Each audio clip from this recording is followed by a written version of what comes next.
Civic Engagement Series sponsored by the nonpartisan organizations of the League of Women Voters serving the communities of Warrenville, West Chicago, Winfield, Wheaton and Carol Street, and the Robert McCormick House located at Cantigny Park in Winfield.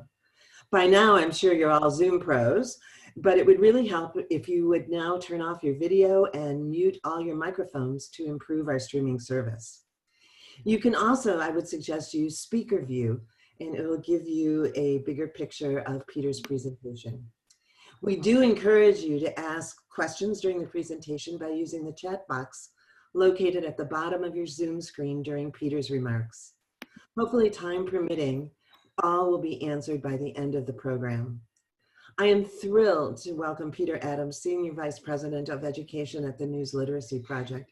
He's a former classroom teacher in New York and Chicago Public Schools.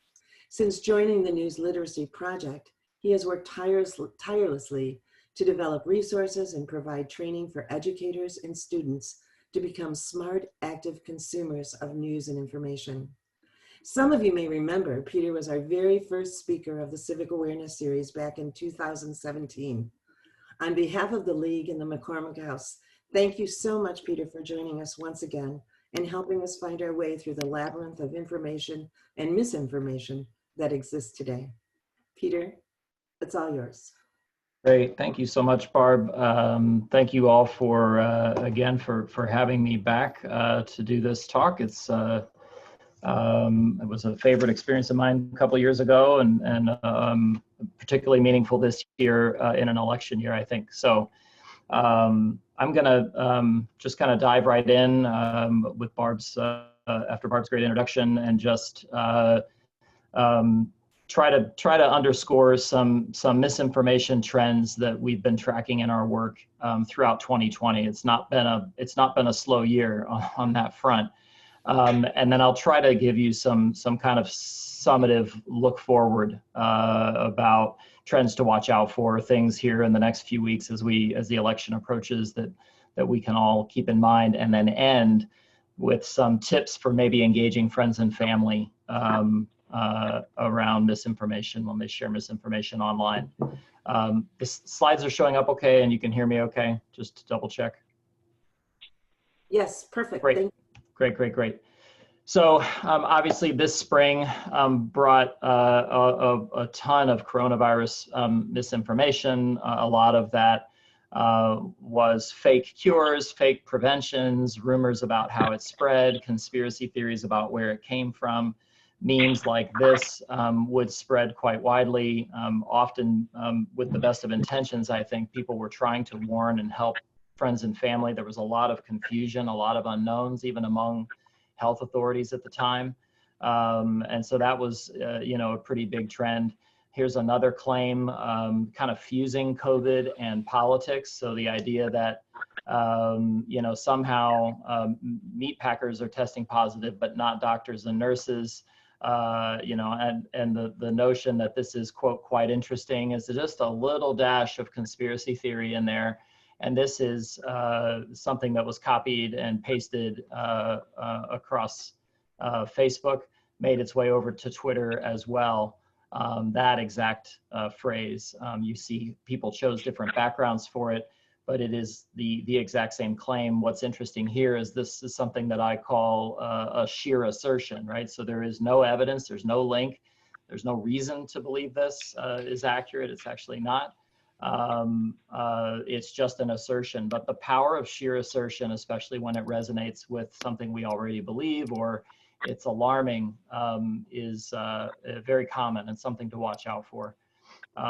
We also saw during COVID some backlash. This is in August, against some of the restrictions around the country. There was actually a protest against COVID restrictions in Berlin.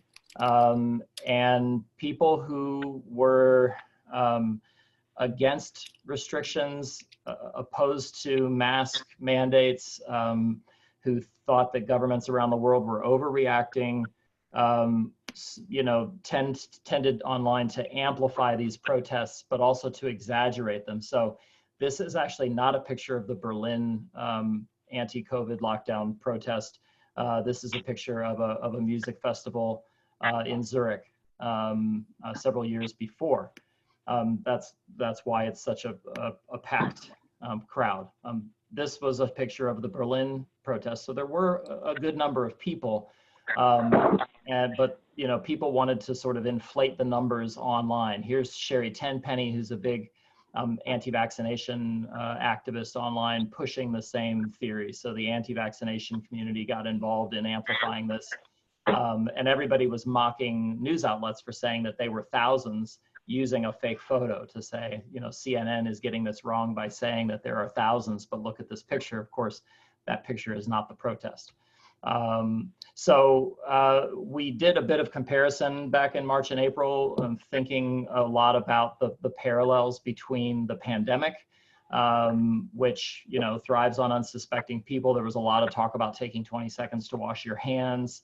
The fact that cases could overwhelm medical infrastructure if we aren't careful to flatten the curve, and the infodemic, what the World Health Organization actually called the infodemic, the flood of information about the virus and the pandemic, some of which was obviously false. And the difference and the distinction we were drawing at the time is that there, you know, while there is no vaccine available for the pandemic, there actually is a vaccine available for the infodemic, which is, you know, some news and information literacy training and habits. Then on, you know, into the spring, we started to see, in the summer, we started to see a lot of misinformation around Black Lives Matter and protests you know, especially in June, July, and into August after the death of George Floyd in Minneapolis. Joe Biden did not tweet this. This appears to be a racist tweet from Biden, but it is a fake tweet, which we'll talk more about fake tweets in just a minute. Here's an assertion around a protest in South Bend, Indiana, that 6,000 rioters or looters, quote unquote, were coming by bus. So I think of this as kind of an inverse assertion to the bridge example that we saw, the COVID protest. On the one hand, with the COVID example, people were trying to exaggerate support for a cause that they believed in, trying to say the numbers in Berlin were bigger. And in this case, this person is trying to say the people protesting here are artificial. They're being bussed in. This is a common claim. So here's another one from June 18th. The notion that George Soros, the billionaire philanthropist, is somehow behind this. Of course, that gets wrapped up with some anti-Semitism as well, and conspiracy theories about Soros. But this notion that, you know, the protest movements that we're seeing in cities across the country aren't authentic. They are somehow artificial or manufactured or paid. There's someone behind this. That was very common as well. So inflating support for causes you believe in and diminishing support for causes you don't was a real trend this year, and something we've seen obviously for years. Here's another rumor from June. This was around a protest in Michigan. Someone photoshopped Soros riot dance squad onto the side of buses and published that photo, and bloggers picked it up. Here's a good example of a blog post about this, just basing the story on this image online. This person did not even call the bus company to find out anything. They did no reporting. They just took a viral image, a fake image, a doctored image, and wrote a blog piece about it. Other people then cited this blog piece, and it sort of got laundered, if you will, this false claim up through the blogosphere. This also happened in 2016 with some anti-Trump protests in Austin, Texas. There was a guy kind of on his way to work at a stoplight, saw some buses, said that he did a quick check, didn't know of any conferences in town, so he decided these buses must be bussed-in protesters, that they're not authentic. He later retracted that, but of course the rumor was out, and his correction didn't travel nearly as far. You can see this particular screenshot. By the time this screenshot was taken, he had 17,000 retweets and 15,000 likes, and he doesn't have that many followers on Twitter. All it takes is a few of the right people seeing a tweet and amplifying it. This also showed up on Reddit, on the Donald subreddit, which was a Trump supporter subreddit, since been banned from Reddit for sharing false information and other issues. But that was a major amplifier in that case. And here's a quote from the bus company kind of saying, look, you know, the journalists are calling me, journalists from actual mainstream outlets are calling us to find out what the buses were for, but you're the only ones who've done that. No one else has even taken the time to call. This also happened, you know, semi-locally downstate in Quincy in June 2020. Someone saw a bus in a parking lot and decided that it was some kind of white supremacy group, when in fact it was a bus that a father uses to transport his disabled daughter. And they were at Walmart, and you know, you can imagine there was no violence in this case, but claims like this, when they go viral online, can very easily have a real world impact. And that's also false. And you can see the piece about it here. Oh, sorry, this is a different case where someone made an assertion online, and it actually did result in some harassment and violence. In June also, we saw claims that the Vietnam War Memorial was vandalized. These are old photos of a replica of the Vietnam War Memorial, not in Washington, but in Los Angeles. But these came back online and went viral around protests in DC. And it, you know, prompted outrage. Again, misinformation is fundamentally exploitative, right? It tries to target people's, you know, most sacred values and beliefs, their patriotism, their faith, their belief in equality or justice, and exploits those to get an emotional reaction and get us to share it. And so that's exactly what this did. I mean, it's outrageous, right? When you see it, and you know, for folks who are veterans, have veterans in their families, feel strongly about this issue, you know, they would have an even stronger reaction. And our emotions can cause us to like and share and amplify these things a little too quickly before we've had a chance to really check them out. There were also lots of rumors about people supporting the protesters. So on the one side, you know, that protesters were getting bricks supplied to them to commit violence. And then there were lots of conspiracy theories and rumors by protesters who said that bricks just mysteriously showed up. They're trying to bait us into violence. Craig Silverman at BuzzFeed News actually tracked down a lot of these brick claims and tied the bricks to legitimate construction sites in cities across the country. They were just, you know, regular building materials that happened to be along a route.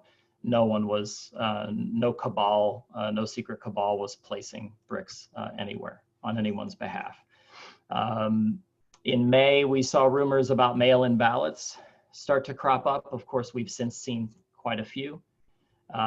This is one of the first. It is just a photo of two what appear to be ballots on a table and a claim on Facebook, right? Two mail-in ballots in California were sent to the same person. In fact, and then the claim that Facebook keeps deleting this, make it go viral. That's a huge red flag. A lot of people like to claim that the powers that be are trying to silence this message as a way to make people want to share it. And you can see in this case, this particular post at the time I screenshotted it had 29,000 shares. These are actually sample ballots from Allegheny County. And if you zoom up, you can even read Allegheny County Board of Elections there above the signatures. This was something you could print out on their website and fold up to look like you'd received it in the mail. We've also seen rumors, and this, by the way, was just all over Facebook in early mid-May. It even made its way over to Pinterest, again, with the claim, you know, make this go viral, which again is a red flag when you see phrases, what the media doesn't want you to know, Facebook keeps deleting this, make it go viral, or let this sink in. Those are big red flags that people are trying to manipulate you.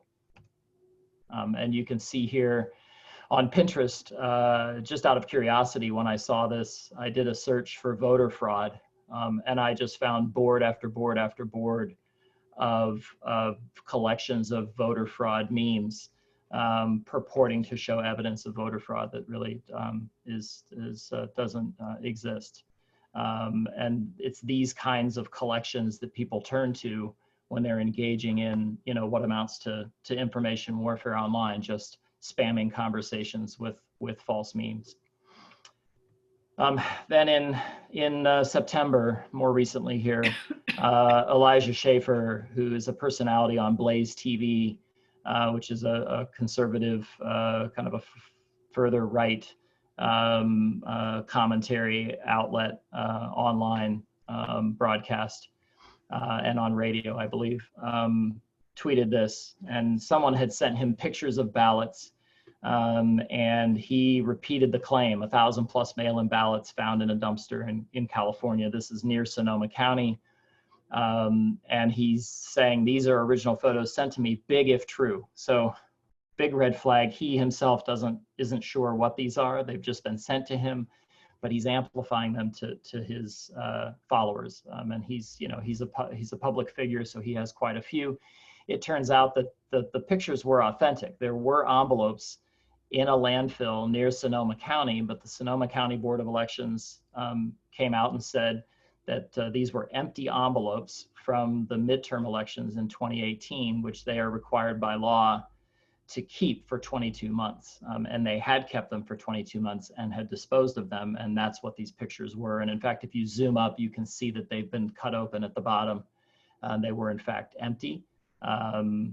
And so the perception that these were mail-in ballots, and at the time they were found, mail-in ballots had not even been sent out in Sonoma County.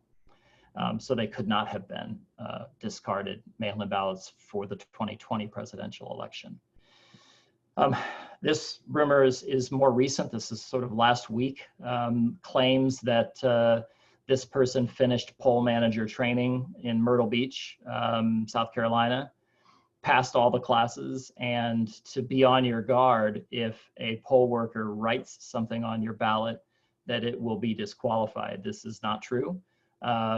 First of all, poll workers really don't write anything on your ballot. And if they were to put a letter or a check mark or a star for any reason, it would not disqualify your ballot. But this is setting up sort of conflict, at polling places across the country, you can imagine. But this has gone massively viral. So this is the first known instance of this rumor. But you can see that it has been copied and pasted here. I've highlighted what's changed. So what's been added. This person says, I'm sharing this from a friend. Voting information ballots, voters pay attention. And then at the bottom, pay attention people. Again, a little bit of excessive punctuation in all caps, kind of, a red flag. The rest is pretty identical except for the added all caps throughout the body of this message. And it's being shared to a closed group on Facebook called Michigan Patriots. And from there, those can be kind of tinderboxes for this kind of thing. Here's another instance of it. You can see this person now somehow has picked up a version to which someone has added red alert with 5 or 6 exclamation points. And now it says, a very reliable good friend of mine just finished poll worker training. And you can actually find instance after instance online of people saying the exact same thing, a very reliable good friend of mine. So either, the person who created this is a very reliable good friend of a lot of people, or people are just copying and pasting that and pushing it out falsely. And again, at the bottom, you can see this person, or in this iteration, has the addition, please pass this on, in all caps. Again, I would say that's a red flag. If somebody's asking you to pass something on, that's telling me, that they are trying to exploit your reaction to this and get you to amplify it without checking it. And just pausing, taking a breath, even doing a quick Google search for something, taking 20 seconds, just like washing your hands, can really do a lot to weed this stuff out. So here are the differences I highlighted. It also added that this friend texted this person this, which is false because it started on Facebook. And if you just do a search, you can do this yourself. You can go to Facebook and just search the phrase "just finished poll manager training." You can do this tonight. You can just see instance after instance after instance. So you have to ask, how many people are going to go into a polling place ready to request a new ballot or have a confrontation because they read this or something like this. It's disturbing. This form of viral rumor, by the way, that is just copied and pasted. A lot of people mistake this for computational propaganda or the work of bots. It's actually something in internet parlance called copy pasta. So it's just a copy paste viral rumor that people paste into often partisan groups, and people copy that text and just paste it into their own status update and share it. And it kind of iterates over time as people make modifications to make it go more viral or to be more sensational. And again, some people obviously probably shared and liked this with the best of intentions, thinking, hey, thank you for the warning. But if they had taken 30 seconds to Google it, they would have seen that it's baseless. It's really interesting is last night, a friend who I think is on this call called me and questioned that very post and said, Barbara, Really? is it true? And it was sent attention to Trump voters. So it had been altered to just one segment of the society. So, interesting. Yeah, and I think there's also a dash of conspiratorial thinking there as well. The notion that a poll worker would intentionally disqualify someone's ballot by marking on it that I would say it's a little bit disturbing that that notion is kind of out there too, that there's a dash of conspiracy to it. And that's another trend this year that I'll talk about in a minute, the mainstreaming of conspiracy theories, especially the QAnon belief system, has really escalated during the pandemic, and we'll talk just briefly about that.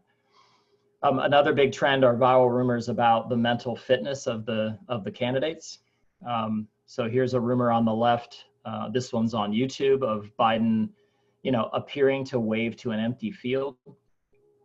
This was shared by a hyper-partisan channel called Red Wave, and the comments are all mocking Biden and saying he's unfit to run and so on and so forth. On the right is a video, an authentic video of his arrival in Tampa, and you can see now in this version, it's not zoomed up, that he waves at some airport personnel in the background who are standing in the distance by the truck, by the fire truck back there, some firefighters and airport personnel that he waves at when he arrives and then gets in the car. You see the same thing with Trump on the left.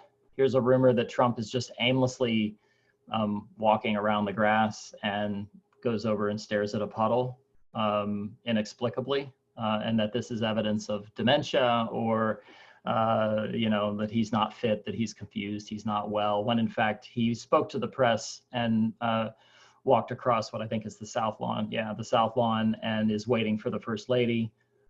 And here she comes, and he says, "Don't step in the puddle," waves again at the press, and they walk to Marine One on their way to an event earlier in September.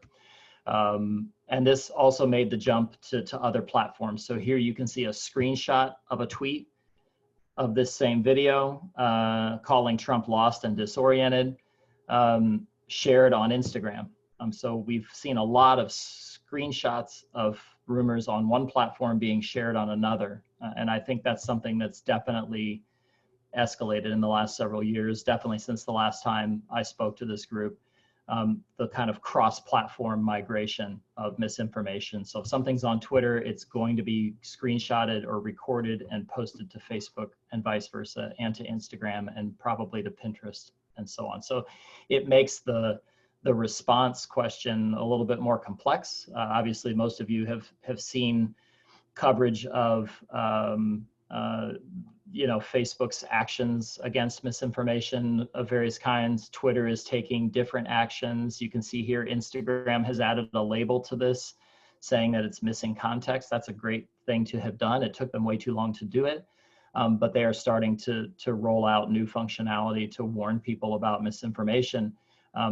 but battling this truly is a joint effort because it migrates across platforms. So even if Twitter removes the tweet, screenshots of the removed tweet will live on, be reposted to Twitter, but they'll also be posted to Facebook and Instagram. Most misinformation that is out there is obviously user generated. Once in a while, mainstream news coverage gets something wrong and starts a viral rumor. So there was a pernicious rumor there for a few days that Amy Coney Barrett belongs to a religious group that inspired the novel The Handmaid's Tale. That's false. She does belong to a group called People of Praise, but the book was inspired by a similar but different religious organization, and so that wasn't true, but that went massively viral for a while, and Newsweek had to correct the story. They just got it wrong. They moved too fast on it and got that detail wrong. Thought they had a bigger story than they did.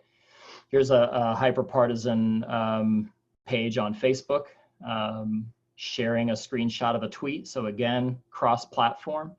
Around the Amy Coney Barrett nomination. This one purports to be an old tweet from Trump from April 3rd, 2016. You can see this is right around the time of the Merrick Garland controversy.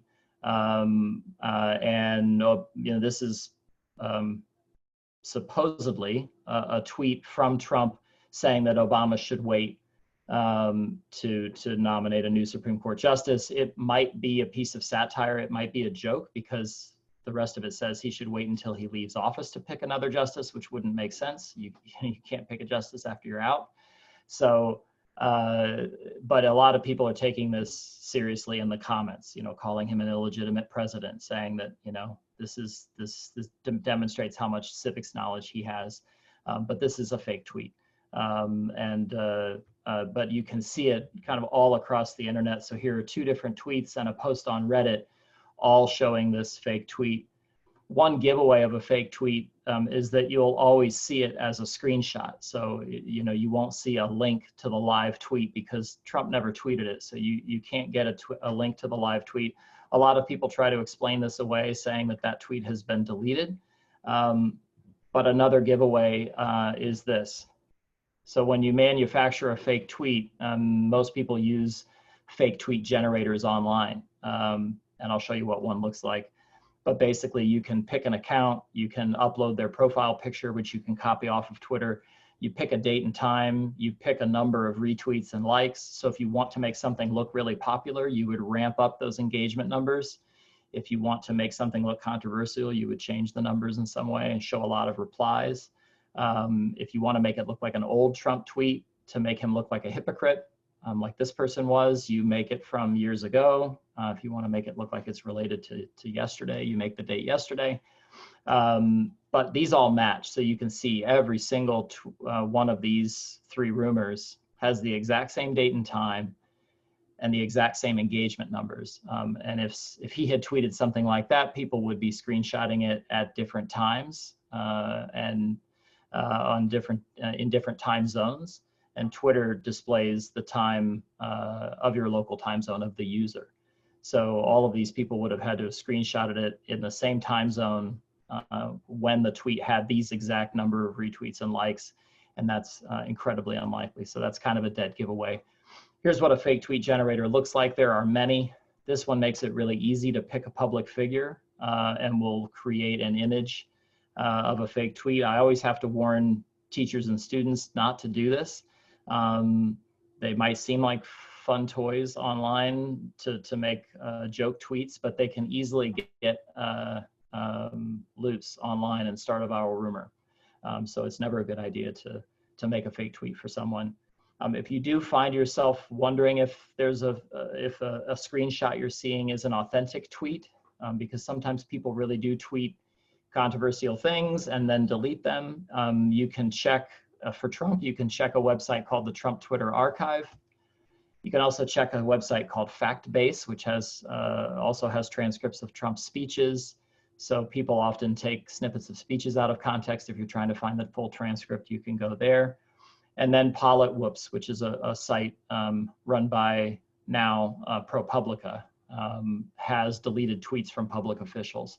So if you do see a claim that that a member of Congress, for example, tweeted this terrible thing and deleted it, you can actually check and make sure using one of those tools. Burn a wire.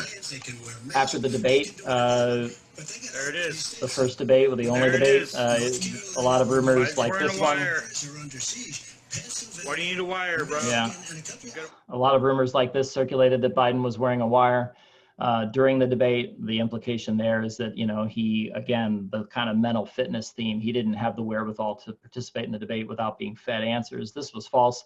That's actually a shadow on his shirt. And you can see one on the other side. It's just a wrinkle in his shirt. This went massively viral for a couple days. You can see here that original Facebook post emerged on Twitter from another account. And you can see up at the top, this is the same YouTube video. So if you notice on the previous one, let me back up. This is shared by a guy named Jay Ashurst or Ashurst. And so you can see at the top of this video under the tabs that this person is making a video of this, of the Jay Ashurst video on Facebook and sharing that cell phone, what appears to be a cell phone video of his computer monitor on Twitter. This particular tweet then got picked up by James Woods, who's a big influencer on the right, the actor James Woods. He has 2.6 million followers. So that's an example of how something starts out on an obscure page. Here's an ordinary person who probably heard the rumor that Biden was going to be wearing a wire. That was a rumor before the debate. Scrutinized the video, saw a shadow, either thought he saw a wire or thought he could convince other people. It's very hard to know if this is intentional or not. Shared that to Facebook. That made the jump to Twitter, where it found James Woods, and James Woods then amplified that pretty massively. And you can see when I took the screenshot of this in late September, it had 1.83 million views on Twitter, let alone the other, just from James Woods in this particular instance. So here's another rumor following the debates that Trump was wearing some kind of neural stimulator or transmitter. This is from Sean King, who's an anti-racism activist and kind of controversial figure in and of himself. He shared this. This picture has been online since at least March 2016. I've not seen anybody definitively say what that is or if it's a doctored image. I wasn't able to track it down, but I do know it wasn't after the debates in September. When Trump came out and with his COVID diagnosis, that sparked a lot of conspiracy theories on the left and right. People on the left were saying that he was faking it, that he was using this strategically. People on the right were saying that it was a ploy by the Democrats, that the Democrats gave him COVID. So that set off a lot of conspiratorial speculation online, including the idea that he was somehow wearing an oxygen tank when he finally did go to Walter Reed and board Marine One. And there was footage of that. People started looking at the shadows in his pocket of his suit coat and saying, look, that looks like an oxygen tank and it's running up into his ear, and it's entirely false, baseless. And then out of context videos like this one, a group of bikers praying. This circulated as supporters of the president outside of Walter Reed when he was there. And this was a protest in Pretoria, South Africa in August of 2020, late August of 2020. And you can actually definitively match the details of the photo to that location just using Google Street View. So if you're interested in kind of fact checking things yourselves, this is something that professional fact checkers do. I saw this online, started to read the comments, and about 5 or 6 different people said something about Pretoria, South Africa, and a protest there about rural crime and so-called farm murders. So I just did some searching about Pretoria and protests in that time frame, found a location, and I went to that location in Google Street View, and sure enough, I saw the posts, I saw the building in the background that matched that location, and I found video on YouTube, so it was pretty easy. And then, shortly thereafter, some fact checks emerged online that were showing the same thing. So just to recap this first part here, and then we'll maybe pause for some questions, Barb. some key misinformation trends, this year, this year that feels like 5 years or 10 years, was starting out in March with just a spate of COVID misinformation that was really confusing and I think exhausting for people to try to sort through. A lot of isolation due to quarantine restrictions and travel restrictions and people working from home, plus a lot of curiosity, plus a lot of fear about a pandemic, really added up to more time spent online. So I think people in March and April especially were just intensely online because of COVID, looking for answers, sharing stories, looking to connect, looking to have a sense of community in the absence of the ability to get together physically. And that resulted in some folks finding and amplifying more misinformation. I think it resulted in people finding their way into conspiracy communities as well. Then later in the late spring and throughout the summer, a lot of protest photos and video. We saw a lot of videos of police violence against protesters being just very carefully edited and put together in what disinformation researchers call an evidence collage. Joan Donovan, a disinformation researcher, introduced that term. Just taking snippets out of context and putting them back to back of cops engaging in some kind of physical violence against protesters, but out of context. So it's hard to know what happened before and after. And people on the left did the same thing. People on the right did the same thing with protesters throwing things or hitting police with something and, claiming that was maybe more common than it was. So it was very hard to sort out the reality on the ground if you relied on raw video and raw video compilations on social media. The QAnon conspiracy belief system gained a lot of steam in 2020. Again, that's, if you're not familiar with it, lucky you, first off. Something like 70% of Americans have heard of QAnon, and about a third of that 70% think there's something to it. So there's an alarming number of people who believe that there's some truth to QAnon. The basic theory is that there is a secret cabal of elites in government, especially Democrats, in media, in Hollywood, who are engaged in child trafficking and abuse. And it gets darker from there, but that basically Trump was elected to root out this evil conspiracy, and that people, he and his administration are going to be announcing widespread arrests, but the intelligence community is working against that. So references to the deep state, references to a coming storm, to a coming reckoning in Washington, are scattered across the internet and oftentimes resonate with people who don't really realize that what they're seeing are fragments of a conspiracy theory that's actually has quite a large following. And if you look at a lot of political rallies, you'll see Q insignias, Q on signs, you'll see iconography related to the conspiracy theory. Supporters are very ardent, and it's really disrupted a lot of relationships and families when someone kind of falls down that rabbit hole and is convinced of that belief. And then, as I mentioned, we've seen a lot of manipulating of evidence that support for a cause that I support has been, I'm exaggerating it, or people really trying to minimize the authenticity of support for things they don't agree with. Lots of rumors about ballots and election fraud, fake tweets from candidates, always something to watch out for during election season. And again, rumors about the candidate's mental fitness, quotes out of context, rumors about wires, devices, teleprompters are almost always false, taken out of context. So they're always something to watch out for, red flags to watch out for.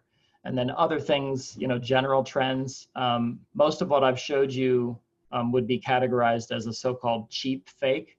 I don't know how many of you have seen deep fake videos. Deep fake videos are manipulated videos that are produced by an algorithm that can make it look like anyone you want is saying anything you want. It's a fake fabricated video using kind of sophisticated technology that's becoming more and more accessible. And it had everybody quite alarmed, but most disinformation researchers think that we should be far more concerned about cheap fakes, just simple taking a little bit of video, taking a photo out of context, just making a sheer assertion online and having that go viral, a much bigger threat to the public than something sophisticated like a deep fake. Also, migration across platforms is something to watch, seeing something from Twitter make its way to Facebook, to Pinterest, and so on. The use of evidence collages I mentioned, and then really tracking these conversations about how platforms are dealing with mis and disinformation, and how they're going to address that is going to be a big issue for the years to come, but especially this winter. And then foreign disinformation campaigns, a lot of folks ask what the Russians are up to, and others. Still going on. It's hard to quantify, but I think most folks agree it's not the same as 2016. This year, in this election, we are more doing it to ourselves. We are polarized and sharing a lot of mis and disinformation on our own. No doubt those things are being amplified by accounts controlled by the Russians, but we are responsible for quite a lot of it here domestically. Let me pause there, Barb, and see if there have been questions or if folks just want to chat before we pivot into sort of what are some habits are that people can engage to avoid this kind of stuff. We do have one question from Michael. He wondered if you would be able to address the Liban Mohammed ballot scandal that was, I believe, put out by Project Veritas. Are you familiar with that? They found. I'm familiar with Project Veritas. I can't remember what city that was in. Minneapolis, I believe. Yeah, Project Veritas has a pretty shaky reputation for taking things out of context and doing kind of gotcha sting videos that don't tell the whole story. I know the story out of Pittsburgh, where there were a handful of ballots, military ballots, that someone mistook for applications and opened them and believed that they were invalidated because they were opened and threw them away, a temporary worker. And those were discovered and recovered. But I cannot remember the details of the Minnesota story, if that was a mail carrier scandal.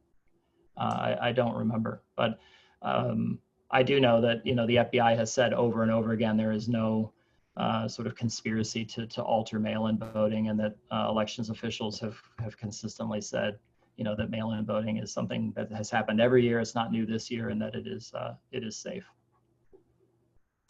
We do have one other question from Donna, and I don't know if you want to deal with it now.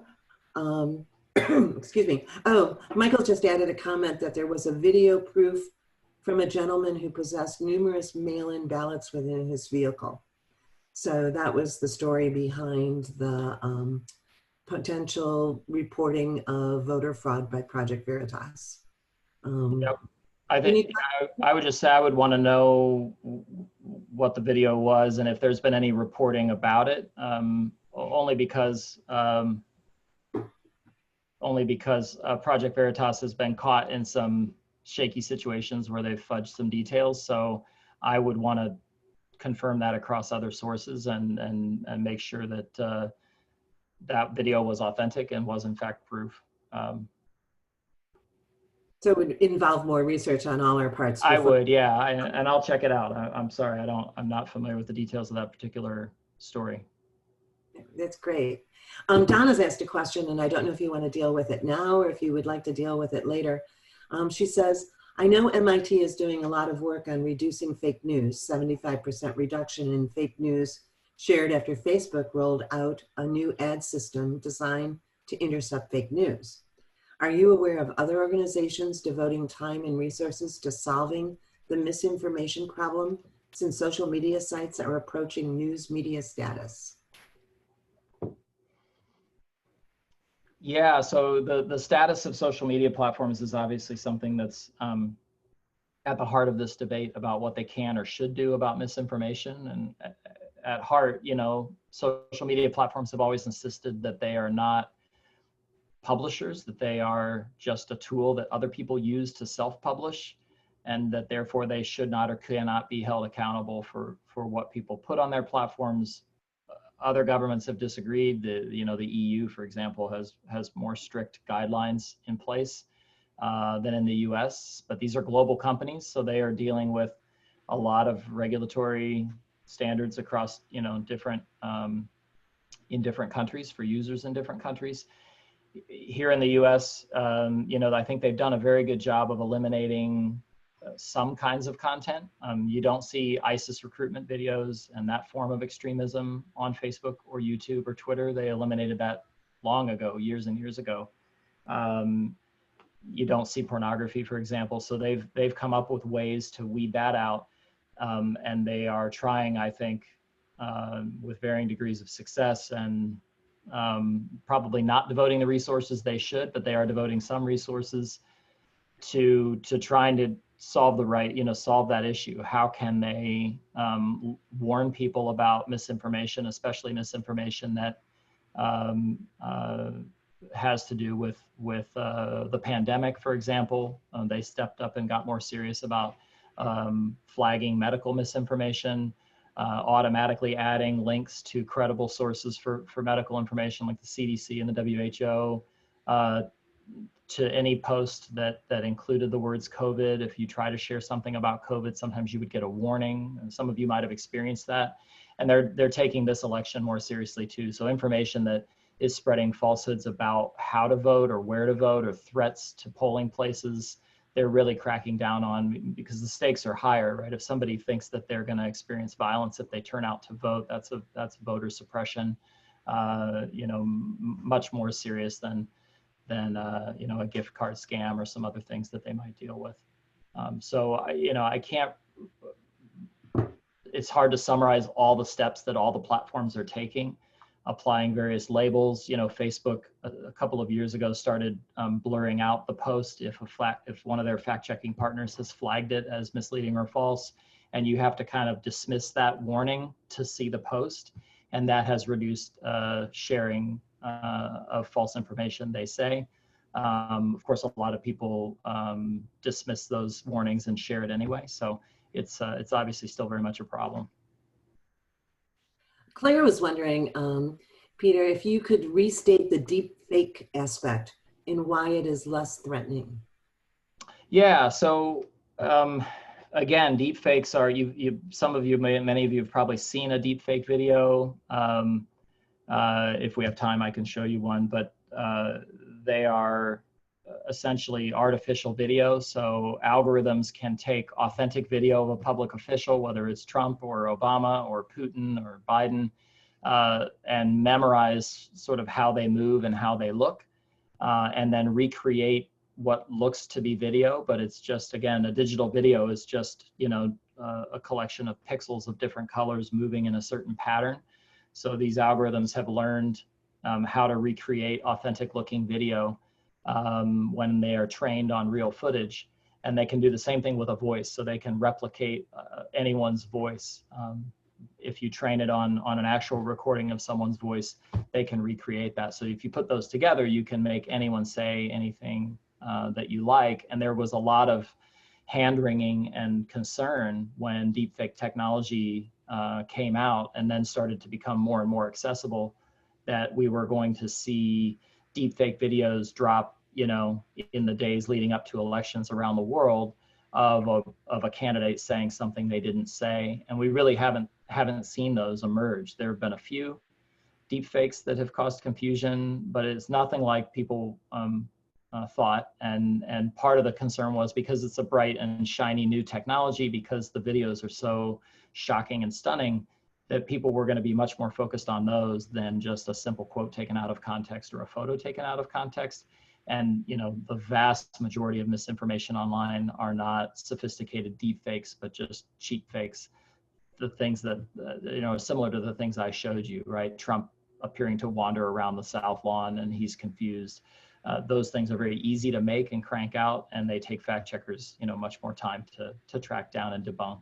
And the fact checks, again, don't ever reach as many people as the rumor.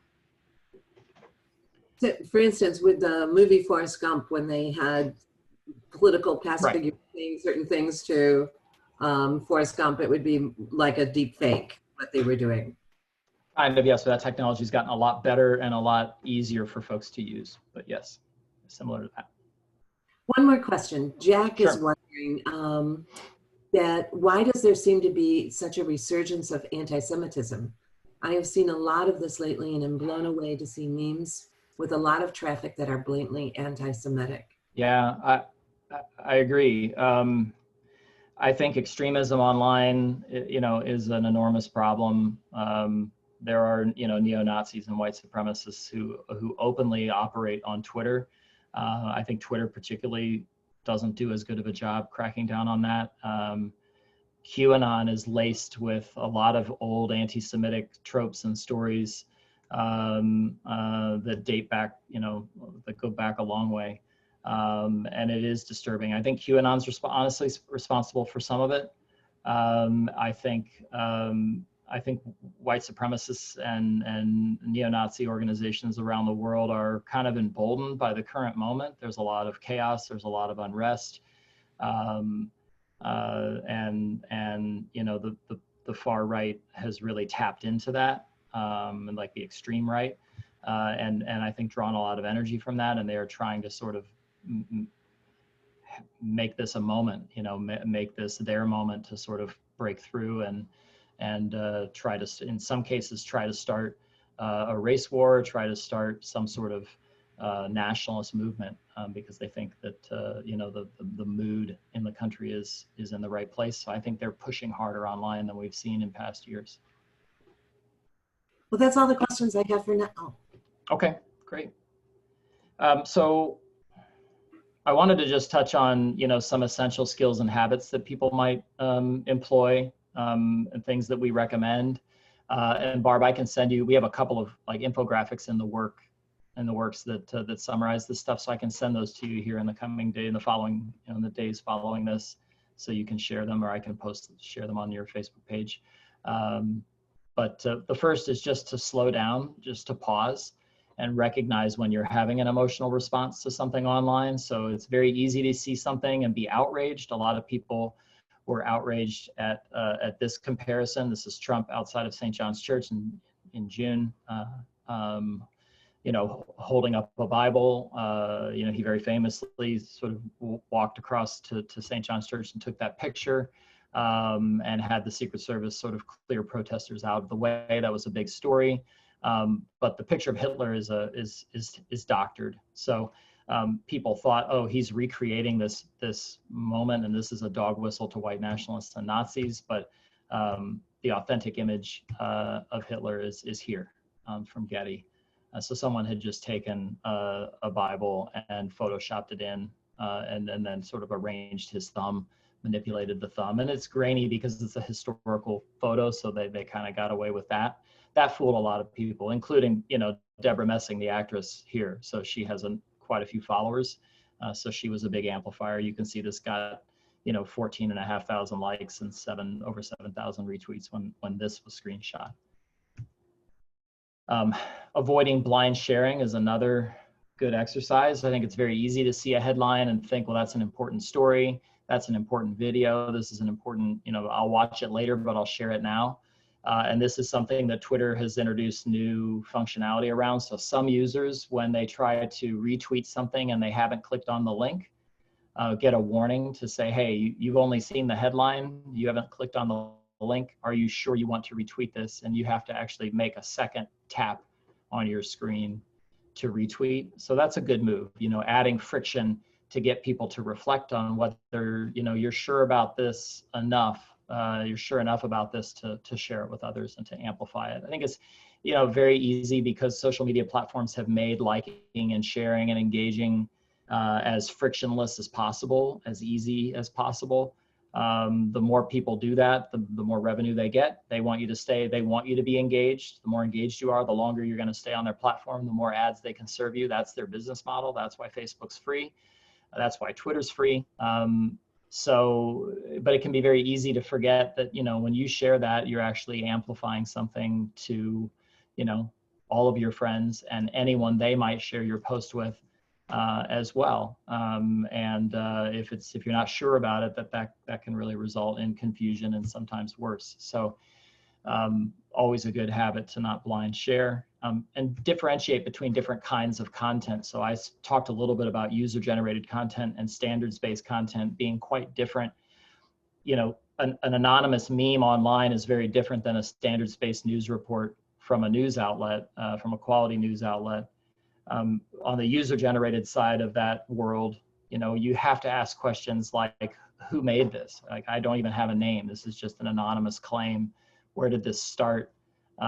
Is this authentic, or is this a picture from 3 years ago or a whole different location being passed off as something that it's not? Can I do a quick search? Is this a piece of disinformation, which would be intentional misinformation? Or on the standards-based side, obviously standards-based sources of information aren't flawless, but you're asking much more nuanced questions, right? Is this really newsworthy? Is there value here? Do I perceive any bias in the reporting? Has this been sort of overly sensationalized or overblown? Is it fair? Is the sourcing solid? Did they leave anyone out of the story that should be in there? Those are the kinds of questions we need to be asking of standards-based content. And, instead of the more fundamental questions that we ask of user-generated content. And I think people get into a lot of trouble when they try to evaluate all content in the same way. So we really need to look at anonymously shared claims and photos and memes differently than we do standards-based reporting. We have an infographic that we developed several months back called How to Know What to Trust, that kind of walks you through this. First, make the distinction between what you're looking at, and then take steps from there. And you can find it on NLP's website, or Barb, I can send it to you afterward. And then also try to check the source. RT is a very popular source online. A lot of people don't know that stands for Russia Today. This is, Kremlin-controlled, state-run government propaganda news. And it's very popular online. I see a lot of young people sharing links to RT, having no idea what exactly it is. And RT is very tricky. They have a lot of spin-off properties on YouTube, including Soapbox, a channel called Ruptly, a channel called ICYMI, which is internet slang for in case you missed it. And these are all sort of geared for younger folks. They're filled with commentary, but they're all controlled by RT and indirectly by the Russian government. And it's very hard to keep track of kind of where things are coming from. Again, YouTube is trying to label these and say that these are Russian government sources, but they're also placing ads on them, which means they're profiting from the spread of Russian state propaganda news. So it's a bit of a quandary for them. I don't quite think they should be monetizing them and letting RT make money on that content, but it is what it is, unless we push back. Lastly, learning some fact-checking fundamentals, I think, is important. There's an organization called First Draft that has some online trainings about how to view images more critically, how to do things like geolocate using Google Maps, how to do effective web searches for content. And just, if you only have a minute, what kind of search should you do? How to use, reverse image search and tools like that. There's also a great handbook with information like this called the Verification Handbook that was edited by Craig Silverman, who covers misinformation for BuzzFeed News. And then obviously my organization, the News Literacy Project, has a lot of resources and programs. We recently took our Checkology virtual classroom, which we built for students, and we made a version of our five of our core lessons for the general public. So if you go to checkology.org, you can register as a public user and check out our lessons there if you're interested in learning more about news literacy. So we kind of adapted some of our student content for the general public. I also write with a couple of my colleagues a weekly email newsletter that we call the SIFT, and we write another version called Get Smart About News for non-educators. The SIFT is for educators, so I would encourage you to check those out as well. And then we launched a mobile app since I last spoke with you called Informable. It's been out almost a year now. It's in all the app stores, and that gives you collections of real examples to practice. And then finally, we have a new podcast called Is That a Fact? With great interviews. This is by my colleague, Daryl Warland, with disinformation experts and researchers, if you're interested in learning more there. Here's a screenshot of Informable, kind of helping you recognize what is an ad and what's not, what counts as strong evidence for a claim and not, and so on. So it's kind of a news literacy brain trainer app that uses, again, real examples from social media to help you just develop those news literate habits of mind. So I'll stop there. I'll want to end just with some tips for engaging friends and family. I can just kind of leave this up on the screen, and Barb, if anyone has any other questions, we can chat about them now. But if you do find yourself flagging something that's false online, and I think it's an important thing to do, if you feel like you can make a reply to say, I'm not sure about this, or hey, I looked this up and it appears this might be not true. If only to warn others, even if you're not going to change the mind of whoever in your life has maybe shared something false. But it's good to do so, with civility, with empathy, to realize that, people often are well-intentioned. They're sharing something that's false because they're outraged, and they think it's true. And so to approach them, with that understanding is really important. So I do really appreciate all the time you've spent here listening to me tonight on Zoom. It's not as engaging as in person, but it has to do for now. So, and I'm happy to hang around and chat more and answer more questions if folks have them.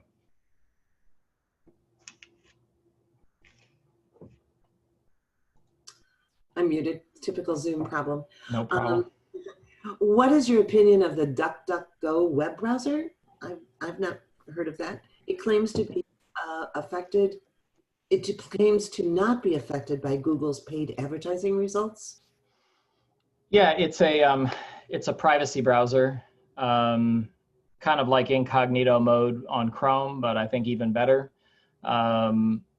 If you are, obviously, if you're signed in to Google and you're using Chrome, which is a Google browser, your history, your search history, your, any Google product you use collects data about you. That's Google's business model. So they want to provide you with a powerful search engine. But as you search, you're teaching Google what you're interested in, what you like. You're also teaching Google those things when you watch videos on YouTube, because Google owns YouTube, right? So we're all building these data profiles online. Most of us realize that. And that data is being sold and packaged and used to allow advertisers to reach a very specific segment of consumer. And people who want to avoid that use privacy browsers like DuckDuckGo. That's one of the most popular. As far as I understand, I mean, I'm not a privacy expert, but it's reasonably effective. Nothing is entirely effective. Obviously, your IP address tells most websites where you're coming from.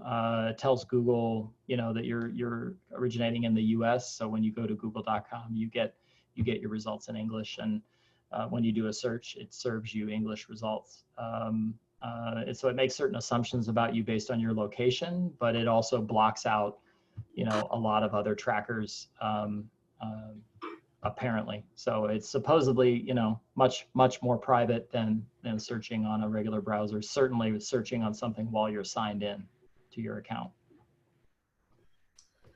Becky mentions that I'm sure we all are thinking this as we're approaching the holidays and spending it with family. The hard part is talking with friends and family when they quote one of these websites or one of the videos that you feel are not valid. How do you handle that?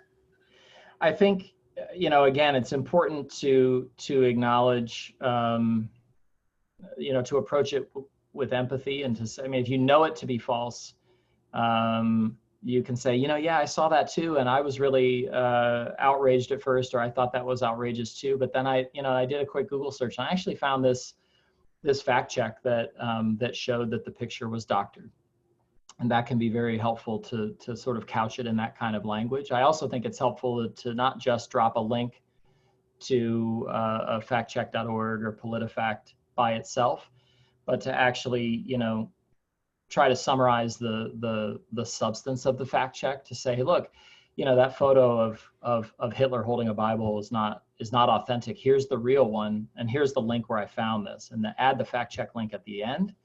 But if you actually confront them with the evidence that something's false, you know, when PolitiFact or other fact checkers debunk something, when Snopes debunk something, they don't say, this is false, trust us, we're Snopes, thanks for visiting. They lay out in very clear, you know, language and very transparently why something is false, and they link to the evidence and you can see it for yourself. So, you know, just like good journalism, trustworthy fact checks don't ask you to trust them. They show you, they show their work, they show you why you should trust them. But you can also use the substance of the fact check to help people see that, you know, something is misleading, but without being judgmental, and certainly without implying that, you know, that that you're judging them or looking down on them in any way for getting tricked. Everybody gets tricked online, and we all have to just sort of help each other not get exploited by this stuff. Cheryl kind of builds on this, that question, and when she asks, beyond our individual vigilance and improved personal practices, what are one or two reforms, actions we could push for in order to counter these trends that are taking place? Yeah, I mean, you know, obviously one of my big interests is making sure that news literacy is being taught in schools along with civics. I think those two movements are very important. Beyond that, I think, you know, really tracking the debate about social media platforms, their liability or lack of liability, what the government actions can be, should be, that's going to be legislated here in the next, you know, several years.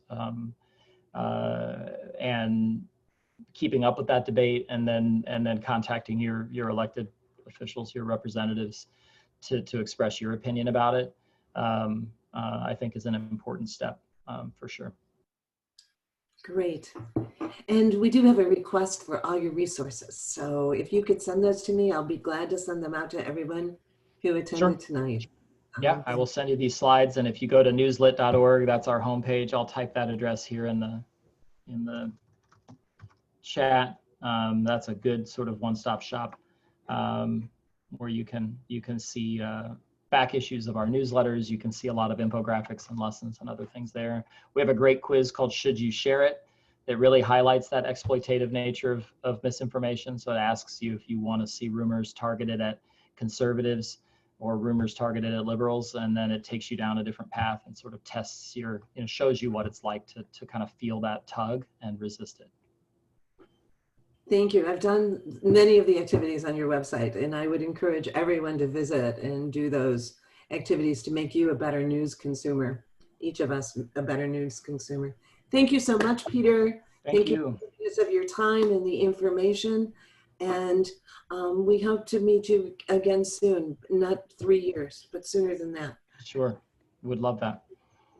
We will be recording this session, and it will be posted on our League of Women Voters of Wheaton website. So you can share the presentation or review any of the information again. Thank you, and I'll turn this over to Judy. Thanks, Barb. Again, thank you, Peter, for making us smarter, and we appreciate your sharing these resources with us. So as Barb mentioned, this has been recorded, and we'll be having it up on our website soon, within the next day or two.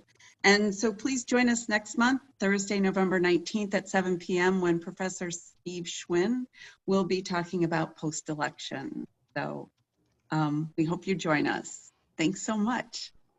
Thank you. Good night, all. Good night.